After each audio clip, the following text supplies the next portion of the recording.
네, 4번 문제 함께 풀어보도록 하겠습니다. 네, 끈넓고 갑니다. 주호의 물통에는 물이 물통의 3분의 2만큼 있습니다. 자, 밑줄. 수지의 물통에는 물이 물통의 6분의 5만큼 있습니다. 자, 수지가 자신의 물통에 있는 물을 마셨습니다. 그쵸? 자신의 물통에 있는 물을 마셨습니다. 남은 물을 주호의 물통에 부었습니다. 근데 넘치지 않고 물통이 가득 찼습니다. 자, 수지가 마신 물의 양은 한 물통에 얼마만큼인지, 그쵸? 풀이과정 쓰고 답을 구하라고 얘기했고요. 그러니까 수지하고 주호가 가지고 있는 물통의 크기가, 여기에 들이는 같다라고 돼 있네요. 그쵸? 같아야 우리가 이해를 좀 할 수가 있겠죠? 네, 좋습니다. 뽑아내고 갑니다. 질문 체크 갑니다. 질문은요. 우리가 이제 수지가 마신 물의 양을 우리가 얼마만큼인지 찾아보려고 하는 거죠. 그렇죠?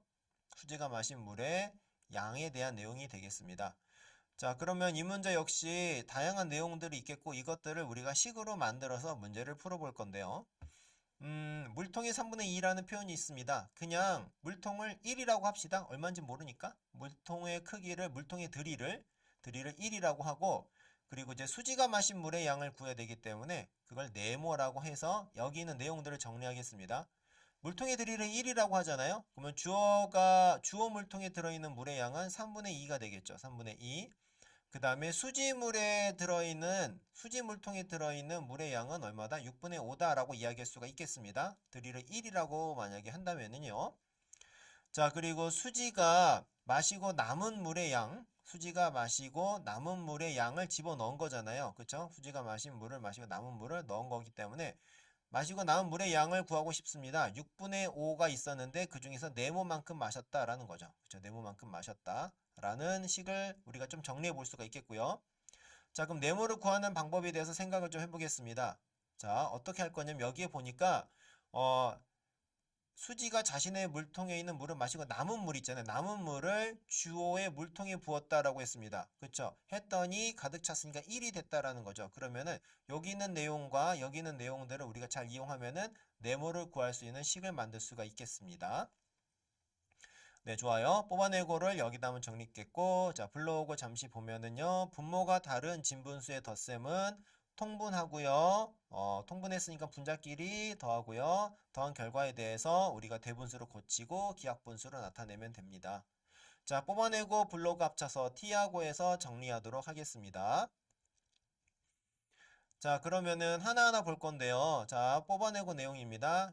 물의 양을 1이라고 하고요. 그 다음에 수지가 마신 물의 양을 네모라고 합니다. 자, 그리고 네모에다가 수지가 마시고 남은 물의 양은 합하면 6분의 5가 되는 거죠. 그래서 6분의 5에서 네모만큼을 빼면은 마시고 남은 물의 양이 나오는데 남은 물의 양과 주어 물통의 물의 양을 더하면 1이 되는 거죠. 자, 그래서 주어 물통의 물의 양이 얼마라고 했습니까? 아까 주어 거는 3분의 2라고 했어요. 3분의 2에다가 6분의 5 빼기 네모가 마시고 남은 물의 양이고 둘이 더했더니 1이 된다라는 것이고요. 자, 그럼 우리 3분의 2와 6분의 5를 통분해서 6분의 4와 6분의 5라고 계산하면은 얘가 6분의 9가 되죠. 6분의 9 빼기 네모가 1이 된다는 얘기인데, 자, 그렇다면 네모는 얼마가 되겠습니까? 1을 6분의 6으로 바꾸고 나면은 계산했던 여기가 6분의 3이 되면 딱 맞아요. 그쵸? 그래서 네모는 6분의 3, 약분하면 2분의 1이 됩니다. 그래서 구하고자 하는 네모의 값이 바로 수지가 마신 물의 양이기 때문에 정답은 물통의 2분의 1이다 라고 얘기할 수가 있다라는 것이죠. 네, 이렇게 4번 문제 함께 풀어봤습니다.